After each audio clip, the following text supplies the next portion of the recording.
San Benito de Nursia nació hacia el año 480 en Nursia, una pequeña ciudad situada en la región de Umbría, Italia. Hijo de una familia noble y acaudalada, desde temprano fue instruido en la fe cristiana y en las buenas virtudes. Su nacimiento tuvo lugar en un periodo de grandes transformaciones políticas y sociales, marcado por la caída del Imperio Romano de Occidente y por el avance de los pueblos bárbaros en la península itálica. Siendo aún joven, Benito fue enviado a Roma para completar su educación. En aquella época, Roma vivía un clima de decadencia moral y espiritual, lo que le causó profunda repulsión. El contacto con la vida disoluta de los estudiantes romanos hizo brotar en su corazón el deseo de alejarse del mundo y buscar la pureza de la vida interior. Fue en ese periodo cuando germinó su vocación a la vida eremítica.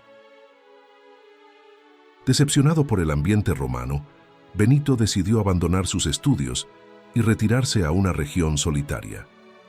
Encontró refugio en una pequeña localidad llamada Enfide o Iafile. Allí comenzó a dedicarse a la oración, al ayuno y a la meditación, buscando conformar su vida al Evangelio. El joven mostraba desde temprano una madurez espiritual rara, que llamaba la atención de los habitantes locales. Su primer acto de desapego fue abandonar los bienes materiales heredados de su familia. Benito repartió parte de sus pertenencias entre los pobres y dejó la otra parte bajo el cuidado de su ama de confianza. Su propósito era vivir enteramente para Dios, desapegado de las preocupaciones mundanas y entregado al recogimiento. Durante algún tiempo, Benito permaneció en Enfide, pero sentía en su interior que necesitaba un retiro aún mayor. Fue entonces cuando encontró a un monje llamado Román, quien le habló de una gruta situada en Subiaco, un lugar de difícil acceso donde podría vivir aislado. Allí Benito se retiró, pasando cerca de 3 años en completa soledad, dedicado únicamente a la oración y al combate espiritual. En la gruta de Subiaco, Benito vivió una vida de extrema austeridad. Se vestía con pieles de animales, se alimentaba con la poca comida que el monje Román le suministraba bajándola por una cuerda. Durante ese periodo enfrentó diversas tentaciones y pruebas interiores, sobre todo contra la pureza y contra el desaliento. No obstante, su perseverancia en la oración y en la penitencia lo fortalecía cada vez más en la gracia. La fama de santidad de Benito comenzó a difundirse por los alrededores. Personas venían de lejos para verlo, pedir consejos espirituales o simplemente recibir su bendición. Poco a poco, se formó a su alrededor un grupo de discípulos que deseaban seguir su ejemplo de vida consagrada a Dios. A pesar de su deseo de vivir solo, Benito percibió que Dios lo llamaba a ejercer la función de guía espiritual. Con humildad, empezó a acoger a quienes se acercaban a él, orientándolos en la vida de oración y enseñándoles el valor del silencio, de la humildad y de la obediencia. Fue en ese contexto que Benito inició su obra de fundar comunidades monásticas. La primera experiencia comunitaria no fue fácil. Algunos monjes, molestos por su disciplina rigurosa, llegaron a planear envenenarlo. Se cuenta que, al hacer la señal de la cruz sobre el cáliz, el vaso se quebró, revelando el peligro oculto. Tras ese episodio, Benito dejó aquella comunidad y volvió a la soledad. Pero seguían llegando nuevos discípulos, deseosos de compartir su vida de oración y trabajo. Así, poco a poco, surgieron 12 pequeños monasterios alrededor de Subiaco, cada uno con 12 monjes, conforme a la tradición cristiana. Benito entendía que la vida monástica debía estar firmemente cimentada en la oración litúrgica y en el trabajo manual. Era necesario conciliar la contemplación y la acción, creando un equilibrio que ayudara al alma a no distraerse y a permanecer vigilante ante las tentaciones. Su carisma atrajo a personas de todas las condiciones sociales, jóvenes nobles, campesinos, hombres experimentados e iniciantes en la fe. Benito acogía a todos con igual atención, considerándolos hermanos en Cristo. Enseñaba que en el monasterio nadie debía ser privilegiado por su origen ni por su riqueza. En Subiaco, San Benito pasó muchos años formando monjes, escribiendo orientaciones y consolidando su método de vida religiosa. Durante ese periodo también enfrentó la oposición de clérigos y nobles que no comprendían su proyecto, pero su paciencia y mansedumbre acababan venciendo las resistencias. Un episodio notable de su vida en Subiaco fue el conflicto con un sacerdote envidioso llamado Florencio, que intentó desacreditarlo y perjudicarlo de diversas maneras. Florencio llegó a enviar mujeres para seducir a los monjes e incluso intentó envenenar a Benito. A pesar de estas hostilidades, Benito respondía con oración y confianza en la providencia divina. Cuando se dio cuenta de que su presencia causaba división, Benito decidió partir. Se despidió de los hermanos y se dirigió hacia el sur de Italia.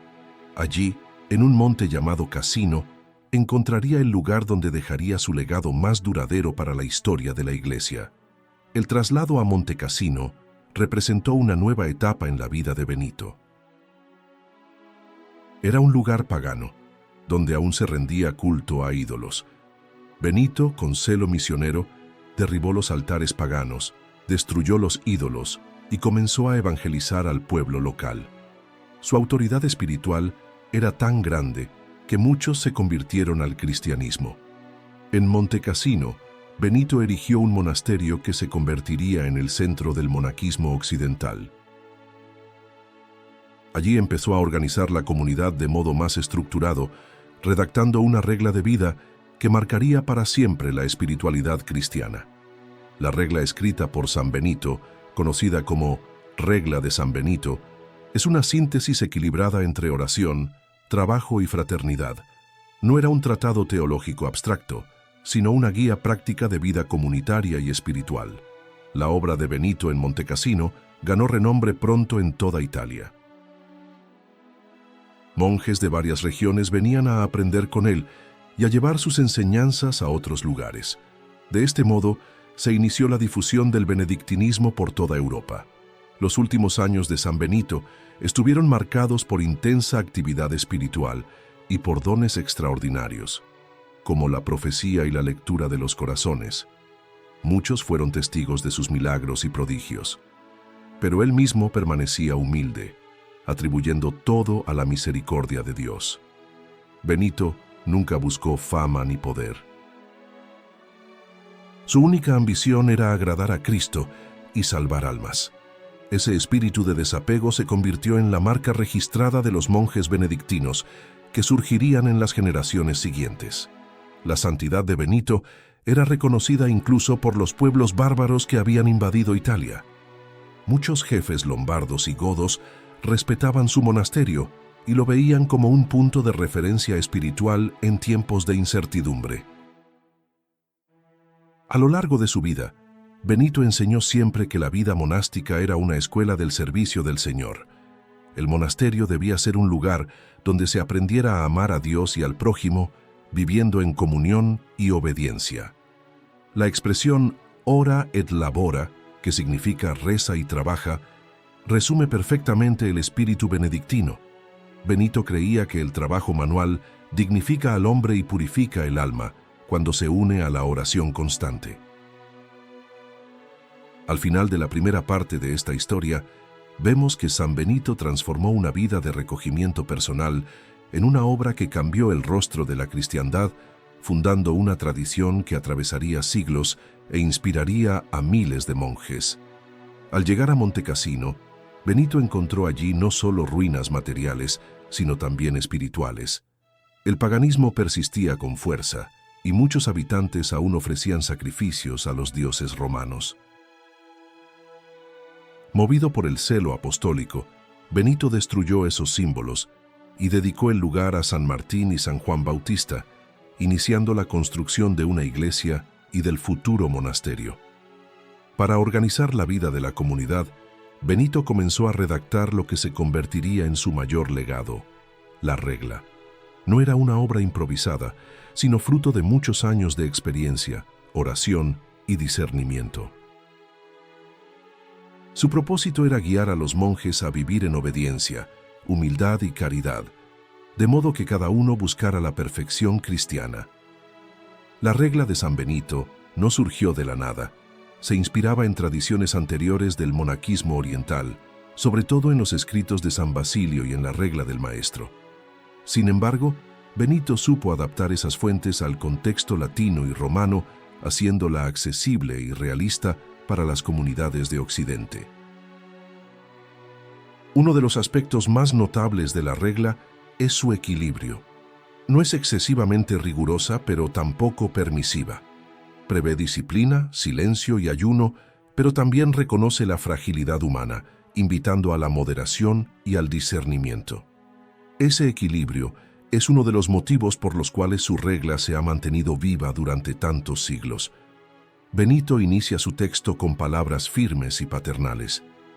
Escucha, hijo, los preceptos del Maestro e inclina el oído de tu corazón.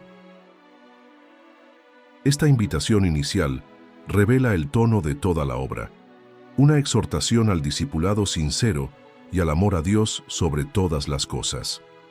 En la regla, Benito determina que la vida del monje se divida entre la oración litúrgica, el oficio divino y el trabajo manual o intelectual. Esta división era revolucionaria, pues otorgaba al trabajo la dignidad de servicio a Dios y al prójimo, rompiendo con la mentalidad de que solo el estudio o la contemplación eran nobles. Otro punto esencial es la obediencia al abad. Para Benito, el abad representa a Cristo en el monasterio y debe ser respetado como padre espiritual. Al mismo tiempo, el abad debe ser un hombre sabio, prudente y humilde, sin imponer nada que sobrepase las fuerzas de los hermanos. La caridad fraterna ocupa un lugar central en la regla. Benito exhorta a los monjes a honrarse mutuamente, a competir en demostrarse respeto mutuo y a no permitir jamás que la discordia eche raíces en la comunidad. El monasterio debe ser una verdadera escuela de amor cristiano. Los monjes eran invitados a vivir en un mismo lugar, bajo una misma disciplina y un mismo abad. La estabilidad era un voto importante. Cada monje se comprometía a permanecer en esa comunidad hasta la muerte, cultivando raíces profundas y perseverantes. Benito también reguló la recepción de huéspedes. Todo visitante debía ser acogido como si fuera el mismo Cristo. Esa hospitalidad marcó profundamente la tradición benedictina y contribuyó a que los monasterios se convirtieran en centros de caridad y cultura. Para Benito, nada era más importante que la oración. El oficio divino organizaba las horas del día y de la noche, consagrando todo el tiempo a Dios. Desde la madrugada hasta la puesta del sol, la comunidad se reunía para alabar al Señor con salmos, himnos y lecturas sagradas. El silencio tenía un valor espiritual.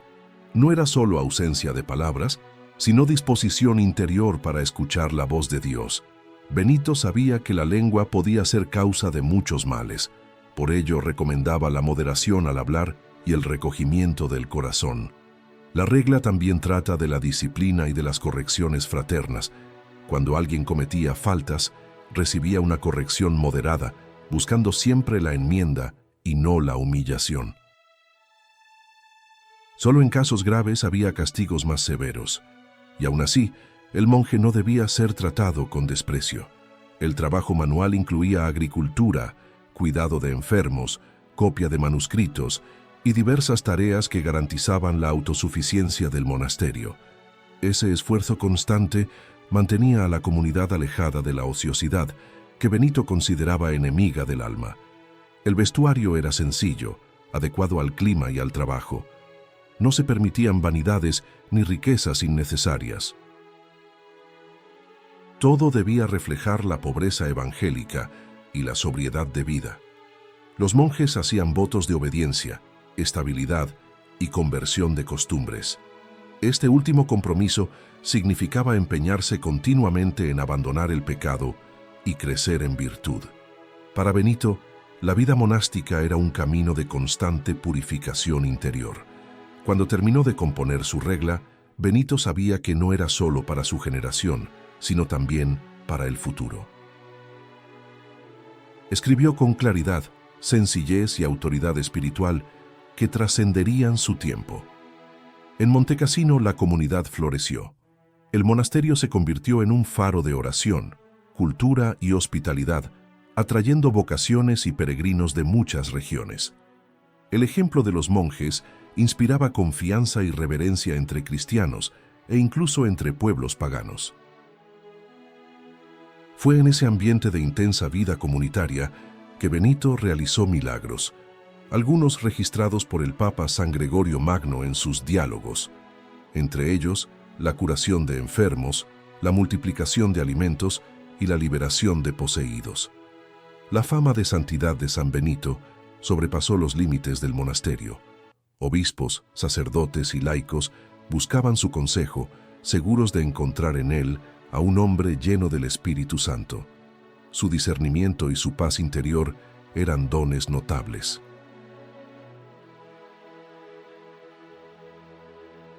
Cierta vez, según cuenta la tradición, Benito vio en espíritu el alma de su hermana gemela, Santa Escolástica, subir al cielo en forma de paloma. Era la señal de que ella había muerto y entrado en la gloria divina. Este episodio revela el profundo vínculo espiritual entre los dos hermanos. Benito también predijo su propia muerte.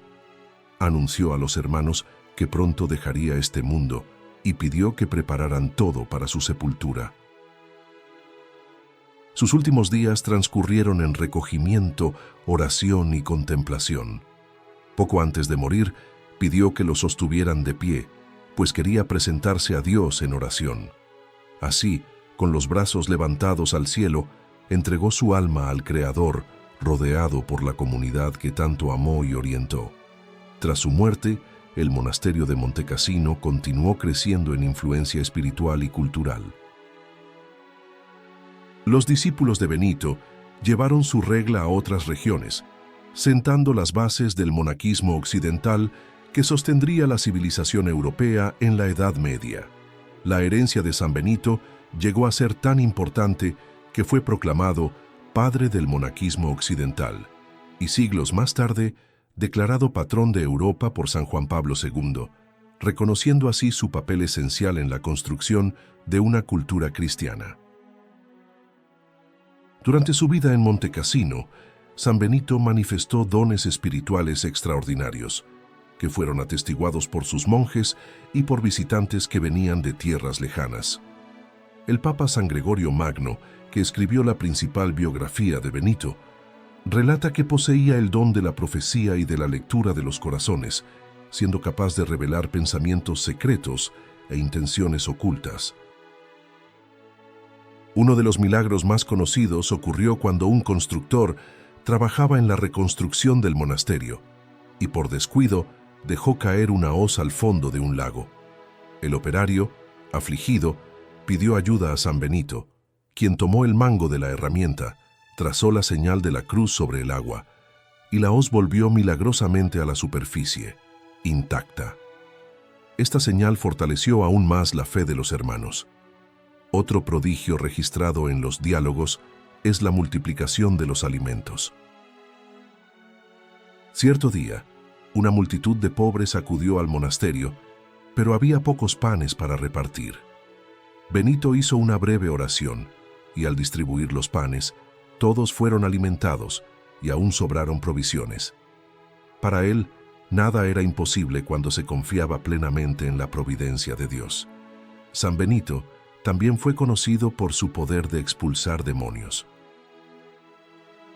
Muchas personas atormentadas eran llevadas hasta él, y con la señal de la cruz o con simples palabras, Benito las liberaba de la opresión maligna. Estos acontecimientos hicieron que su nombre fuese respetado y temido por los espíritus impuros. Un símbolo que se volvió inseparable de su memoria es la medalla de San Benito. Aunque su difusión ocurrió siglos después, reúne inscripciones que evocan el poder protector del santo contra el maligno.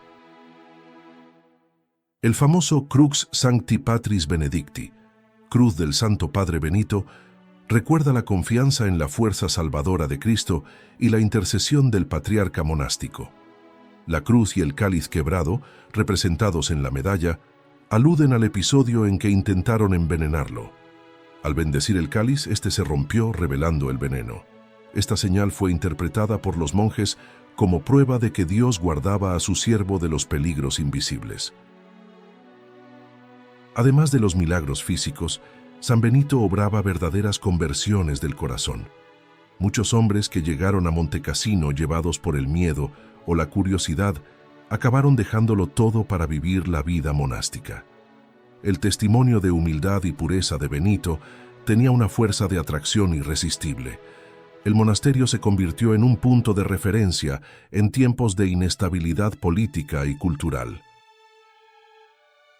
Durante la invasión de ostrogodos y lombardos, Montecassino permaneció como un baluarte de la fe y de la cultura cristiana, conservando manuscritos y formando generaciones de monjes. La pedagogía espiritual de Benito consistía en cultivar el progreso constante. Exhortaba a los monjes a no desanimarse si caían en alguna debilidad, sino a recomenzar con humildad y confianza.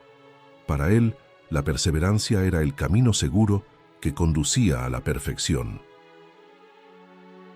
La regla de San Benito se difundió gradualmente por toda Europa. Primero llegó a las regiones vecinas de Campania y Lacio. Luego fue adoptada por monasterios de la Galia, de Germania y más tarde de Inglaterra. En cada lugar, la regla floreció adaptada a las necesidades locales sin perder su espíritu original. Cuando el Imperio Romano de Occidente se derrumbó y los pueblos germánicos ocuparon su territorio, fue en los monasterios benedictinos donde se preservó la cultura clásica. Allí se copiaban libros antiguos, se transmitían conocimientos y se mantenían vivas la fe y la caridad cristiana. Muchos reyes y nobles veían en la figura del abad benedictino a un consejero prudente y justo. A lo largo de la Edad Media, los abades benedictinos desempeñaron un papel decisivo en la pacificación de conflictos, en la evangelización y en el asesoramiento de gobernantes. El lema Ora et Labora se convirtió no solo en una regla interna de los monasterios, sino en una inspiración para todos los cristianos laicos que deseaban unir trabajo y vida espiritual. Este ideal influyó profundamente en la espiritualidad occidental. San Benito enseñaba siempre que la humildad era la escalera que conduce al cielo. En la regla describe los 12 grados de la humildad, que comienzan con el temor de Dios y culminan en la perfecta caridad. Cada grado corresponde a una virtud que el monje debe cultivar a lo largo de la vida. La caridad entre los hermanos era considerada más importante que cualquier práctica exterior. Benito insistía en que, sin amor fraterno, todo esfuerzo espiritual se volvía vacío. Esta énfasis en la comunión anticipó muchas enseñanzas que después profundizarían otros santos. La influencia benedictina llegó asimismo a las reformas litúrgicas. La organización del oficio divino propuesta por Benito fue absorbida por la Iglesia y se convirtió en modelo para la oración comunitaria a lo largo de los siglos. El respeto por el tiempo, el cuidado de los pobres, la dignidad del trabajo, la disciplina espiritual y la hospitalidad fueron valores que irradiaron de la vida de San Benito y que se perpetuaron en miles de monasterios benedictinos esparcidos por Europa. Durante el Renacimiento carolingio, en los siglos VIII y IX, la regla de San Benito fue oficialmente adoptada como norma para los monasterios del Imperio Franco, por decisión de Carlomagno y sus sucesores. Así, se consolidó como patrón universal de la vida monástica occidental. No solo hombres, sino también mujeres siguieron el camino de Benito. Surgieron monasterios femeninos inspirados en la regla, como los de Santa Escolástica y de tantas otras abadesas que dieron testimonio de santidad. A lo largo de la historia, diversas órdenes religiosas reformaron el ideal benedictino, renovando el fervor y la disciplina. cluniacenses, cistercienses y camaldulenses. Cada una de ellas conservaba, en esencia, la herencia espiritual de San Benito. La figura de San Benito permaneció como ejemplo de discernimiento, equilibrio y paz interior. Su testimonio de fidelidad radical al Evangelio inspiró a santos como San Bernardo de Claraval, San Gregorio Magno y Santo Tomás de Aquino. Con el tiempo, Montecassino se convirtió en símbolo no solo de la espiritualidad, sino también de la resistencia cultural. Durante la Segunda Guerra Mundial, el monasterio fue destruido por bombardeos, pero luego reconstruido con esmero, preservando la memoria del santo. En 1964, el Papa Pablo VI declaró a San Benito patrono principal de Europa, reconociendo su papel en la formación de la identidad cristiana del continente. Este título reafirmó la relevancia de su legado frente a los desafíos de la modernidad. La espiritualidad benedictina sigue viva en cientos de monasterios activos en todo el mundo. Monjas y monjes aún hoy siguen la regla, dedicando sus vidas al silencio, a la oración y al servicio de la comunidad.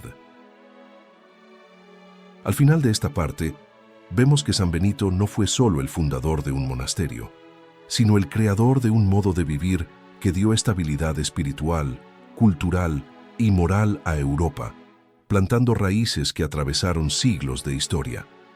En los tiempos actuales, la vida y el mensaje de San Benito continúan iluminando a la Iglesia y a la sociedad. La búsqueda del equilibrio entre oración y trabajo permanece como respuesta a una cultura a menudo marcada por la prisa, la dispersión y el individualismo. La regla de San Benito ofrece un camino de armonía interior que muchos aún redescubren. El monasterio de Montecassino, reconstruido tras la Segunda Guerra Mundial, se convirtió nuevamente en un centro espiritual y cultural. Peregrinos de todo el mundo visitan el lugar para rezar junto a las reliquias de San Benito y conocer el patrimonio histórico conservado con dedicación por los monjes. La espiritualidad benedictina se vive en muchos contextos diferentes. Existen monasterios urbanos que acogen a laicos en retiros, comunidades rurales que cultivan la tierra con respeto a la creación y monasterios contemplativos donde la vida transcurre en silencio y oración casi ininterrumpidos. El ideal de hospitalidad enseñado por Benito se ha convertido en un testimonio profético. En tiempos de indiferencia y cerrazón, los monasterios siguen abriendo sus puertas a todos los que buscan paz, consejo o simplemente un espacio de recogimiento. La vida monástica, inspirada en San Benito, ha atraído a hombres y mujeres de todas las edades. Muchos jóvenes sienten el llamado a consagrarse totalmente a Dios, dejando atrás la comodidad y las distracciones del mundo para vivir la radicalidad del Evangelio. En el ámbito laico, el carisma benedictino también se manifiesta. Las oblaciones benedictinas son compromisos asumidos por fieles que, permaneciendo en el mundo, procuran vivir la espiritualidad de la regla en su rutina familiar, profesional y comunitaria. La escuela del servicio del Señor, como Benito llamaba al monasterio, sigue siendo hoy un lugar donde las personas aprenden a amar, a perdonar y a buscar la verdad. El clima de silencio, simplicidad y oración se vuelve ocasión de profundo encuentro con Dios. Otro aspecto muy actual es el respeto al trabajo y el cuidado de los bienes creados. La conciencia ecológica, tan necesaria hoy, encuentra inspiración en la vida equilibrada de los monjes, que siempre valoraron el cultivo de la tierra y la moderación en el uso de los recursos. San Benito es también ejemplo de discernimiento en tiempos convulsos. Supo leer los signos de su tiempo, comprender las necesidades espirituales de su pueblo y crear una respuesta que perduró por siglos. Su legado nos inspira a mirar con sabiduría los desafíos contemporáneos. En su blasón y en la medalla que lleva su nombre, la cruz ocupa un lugar central. Es señal de que la vida cristiana, según Benito, debe tener a Cristo crucificado como referencia mayor. La victoria sobre el mal y la fuerza contra las tentaciones vienen de la comunión con la cruz.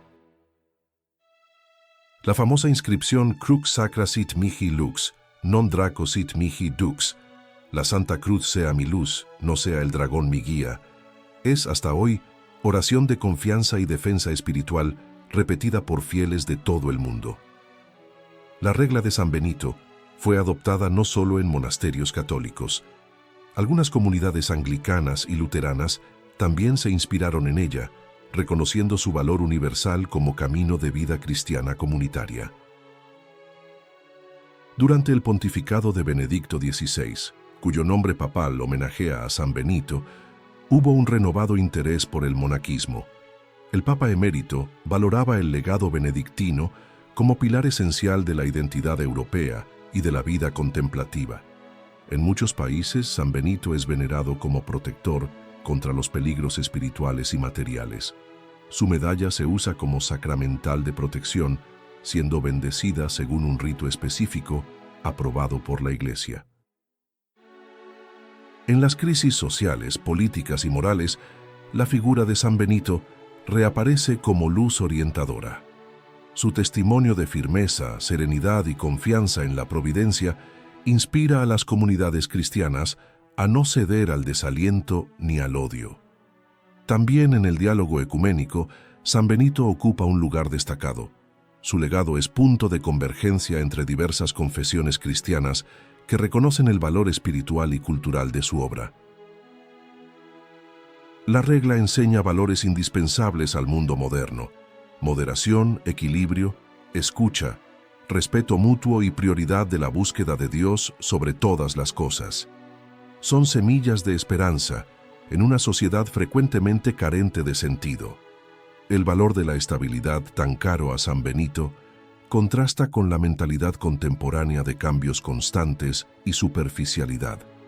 La decisión de permanecer fiel a un lugar, a una comunidad y a un propósito es una verdadera revolución silenciosa.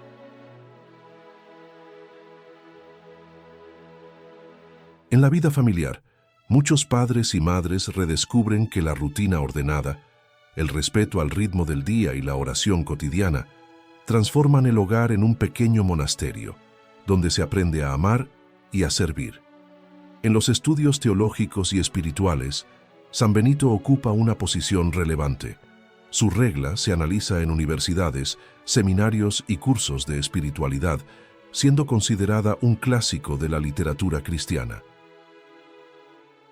En el ámbito del arte sacro, San Benito inspiró pinturas, esculturas, vitrales e himnos. Su imagen, generalmente con el báculo abacial y el libro de la regla, se convirtió en símbolo de la vida monástica y de la sabiduría cristiana. En tiempos de secularismo e indiferencia religiosa, la figura de San Benito recuerda que la santidad no pasa y que la fidelidad a Dios da frutos que permanecen. Su vida es una invitación a cada cristiano a buscar lo esencial. Muchos testimonios contemporáneos cuentan cómo los retiros en monasterios benedictinos transformaron vidas, reavivaron vocaciones y curaron heridas interiores. Benito continúa siendo así, maestro e intercesor de innumerables almas. Al celebrar su memoria, la Iglesia entera reconoce su importancia única. San Benito no fue solo un hombre santo, sino un padre espiritual que, con sencillez y valentía, moldeó la historia de la fe. Concluyendo este relato, vemos que San Benito de Nurcia permanece vivo en la Iglesia, como señal luminosa de paz, sabiduría y amor a Cristo. Su legado resuena en la liturgia, en los monasterios y en el corazón de millones de fieles que encuentran en su regla un camino seguro hacia Dios.